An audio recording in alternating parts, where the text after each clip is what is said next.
Sociedade Civil continuativo monitoriza a execução do Orçamento Geral do Estado, ratou crítica no sugestão do governo. Diretor Fórum Organização Não-Governamental Timor-Leste, Valentim da Costa Pinto, ratou irané, foi participa conferência imprensa e salão fontil dele, sexta-feira, semana né. Na nona kata usu itania governo no parlamento halo concordância de kata mas tempo na para investir para setor sendo bem considera produtivo mas você ainda mesmo hare tinha né se setor sendo metal muito que te presidente que era por cento a samun recente honestamente também tinha educação a meu orçamento se lá 10%. Agricultura e tinha na fatias 5 6%. E a tudo que está a noi ami encoraja uma casa. A rua na que tem investe para setor ser na beca que considera produtivo para neném que também melhora e tem situação ser na beca que precisa vai ir a conectar com a sua situação ser na beca crítico que nesse sentido todo para outro vai ter que enfrentar a COVID-19 ninguém.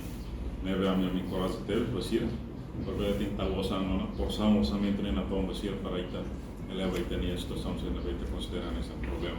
Fontil honia membro na fatin e a obrigação de tal matang no monitoriza a seriedade execução orçamento nebe Parlamento Nacional aprova na de lori mudança ba povo nemores e a fatin hanesan diretor luta hamutuk José Alves da Costa hateten sociedade civil hanesan parceiro precisa haten execução lautur dalang no atinge maioria kalai monitoriza e tabela tal matang ada lugar controle social, lalau implementação programa no orçamento narasi, lau turin de dalang galai, tur plano galai, selain saída kita tahu ida nem só fonte berhal on membro sira.